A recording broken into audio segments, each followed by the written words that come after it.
Yeah, making a video. I don't have time, but going to do it anyway. So holiday and the Kandavad, but it relates to Piro. This whole insane argumentation that people make. I mean, just insane arguments coming from insane places and, well, whatever. It's just all insane. But these people who seem to willfully not answer the question that's directly posed to them, it drives me crazy. It really does, and it's so hard working with Inmendham when he doesn't answer a direct question put forward to him. Yeah, like what? Again, this is just, you talk about irritating. I'll answer any question you put forward to me. If you're going to ask me, is democracy sacred? I'll say, no, it's not. If you have a democracy and the democracy decides that Jews are the devil and we should put them in concentration camps, yes, the democracy has voided itself by being too fucking stupid. Is it a nice ideal? Oh yeah, it's a nice ideal. Is it a nice ideal to let every individual do whatever they want? Well, yes, it's a lovely ideal, but it means absolutely nothing as a practical matter. There are things called outcomes in the world, and those outcomes are going to be dictated by people's exercise of their will, their desires and their ambitions and whatnot. And it will have implications on other things, and that's the way life works. There's no question I have avoided answering for you. You're asking me, do I think a bus that has no driver should be allowed to be the default condition? Do I think it's better to have a bus with no driver than somebody driving the bus? Yeah, I'm going to say it's better to have somebody driving the bus. Certainly, it's going to be it's going to be my preference, and I'm always going to sit there and say, yeah, letting nature control anything would be stupid. Nature's a dumb force. It's crude forces. It has no brain. It has no capacity to even understand what it's playing with, metaphorically. So there's absolutely no point in talking to me with authorities from nature. Somebody has a natural desire. You're saying I have to respect it. No, I don't. I have no obligation to say your desire means something beyond the fact of your own comfort meaning something. Yes, your comfort means something. The fact that you want to do a particular thing that may implicate, others, doesn't, that changes the game. Again, none of these games aren't being played in some place where you're playing the game and the only thing that matters is what happens to you. Quite obviously. That's not the game we're playing. And you keep talking about, it doesn't matter to me, it doesn't matter to me. Again, that's not the point. The point is a rational minimum. If you're going to be smarter than a DNA molecule, if you're going to have some kind of brain, you're going to have to acknowledge that you having a feeling as if it's important is irrelevant. Your emotional feelings are not the issue. The issue is what are the outcomes that you're making possible? What is the implications of your action on the entire game field? The entirety of the value matrix in the universe. That's always going to be the ultimate decider of the validity of an action.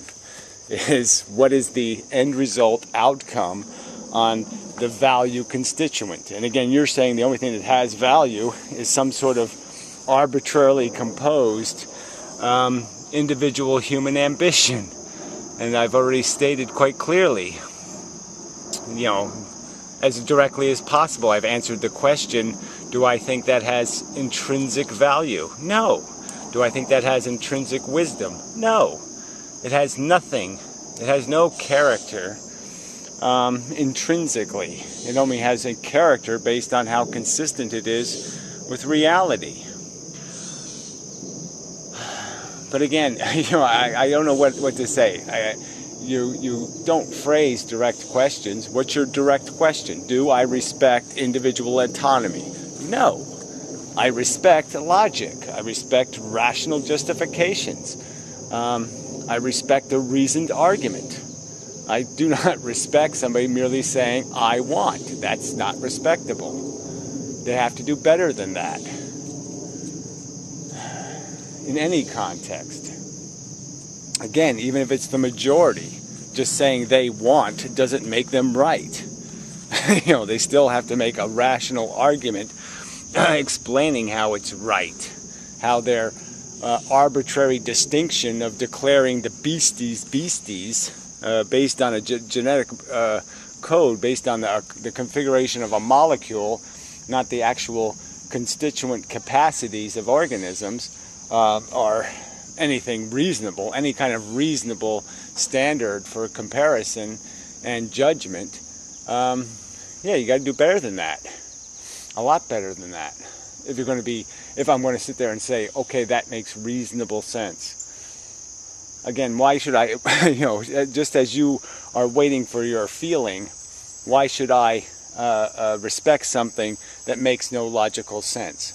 If I can't find any logical, reasonable, rational sensibility to something, why should I respect it? That's sort of a direct question. I shouldn't. Yeah. Unless I'm going to what? I'm going to assume myself ignorant? Why would I assume that? I'd have to have evidence of that. Where's the evidence of that? Because somebody can say the word beast? Because somebody calls something a beast, therefore it's a beast because they say so. Therefore it's sub below the standard of respectability. Therefore you can torture it and it doesn't matter. No, that's not rational from my perspective. Torture is always bad. It doesn't matter what sentient organism it's being created in. It's always a bad thing. If you can manifest torture, you're in trouble. You've got a problem. Anyway. So the Anacontavod video, it sort of relates to the modern mystic too. I mean, these people are all nuts. So Anacontavod's basically saying there is no right and wrong. You can't call a person wrong. You can't say they did a wrong thing. So again, it's just this complete annihilation of any notion that there's any underlying value, any notional value that we can sit there and understand. That we could understand that, oh yeah, there's this thing we're doing, this consciousness thing where we're sensitive and we can be harmed, we can feel horrible. And that it seems pretty obvious to me that that would be part of whatever value matrix we create. If we're creating a game board, I think we would understand that the negative square would be squares constituent, the ones that would send you back 3 spaces, the ones that would be some harm thing, would be related to this idea of negative sensations. That's you could correlate it to negative progress in the game. A dysfunction. Houston, we have a problem. The mission is not going to be accomplished. If you have a bunch of suffering and torture happening, you're not likely to be winning. It's intrinsically and fundamentally one of those things you can say, this is valuable. Yeah, diamonds are sparkly and rubies are cute, but this sentient thing, that seems like that's where the real value is. And if you can prevent suffering somewhere, well, that's worth a lot of diamonds. And it's just idiotic to say that some brain, some psychology that's programmed to not appreciate that, and that recklessly flies through the world creating a bunch of horrific pain and suffering, would in any way be reasonably not identified as a menace, not identified as a problem creator. That somehow it would be reasonable not to notice that it's not working, that it's broken, that it's causing more negative function than positive function. All these tomatoes gone. Thank you to the deer. Yep, had a really big one on this little branch. Gone. So depressing. Fucking animals. Yeah, I get one. Yeah, I wiped out all of these. They even ate the roses again. God damn. And I said, how the hell did they get in here? There's no opening here. Bastards.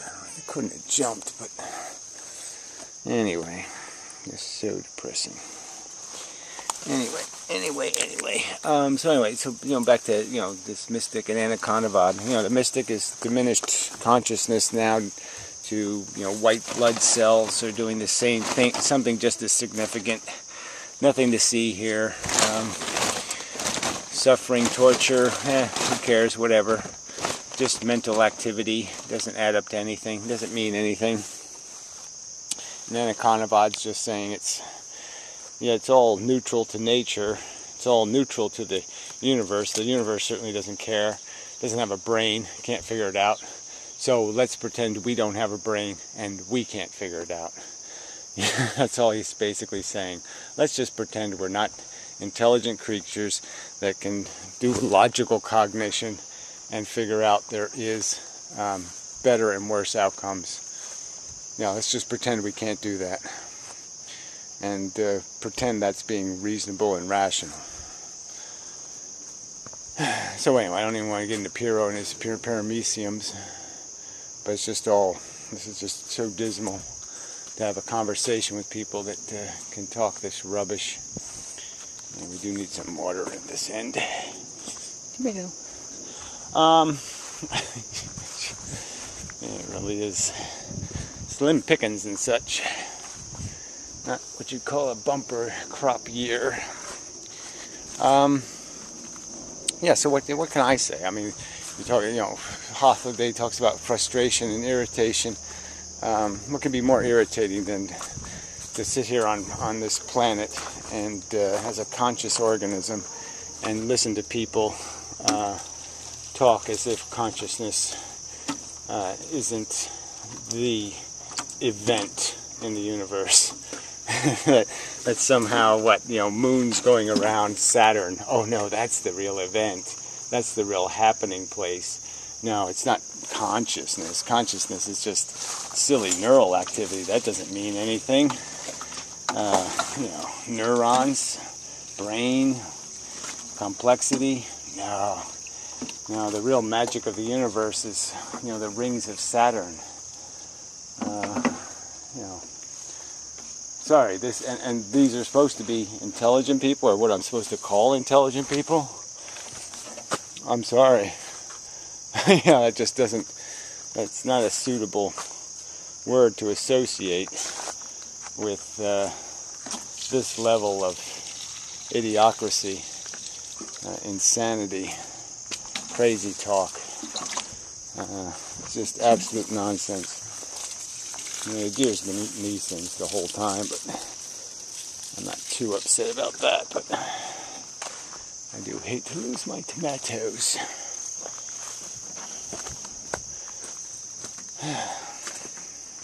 It's really depressing. Anyway, it's just another irritant. But cat's happy, but a little bit deaf. I'm afraid he's a little deaf. And the flowers are lovely. And so, I shouldn't complain too much.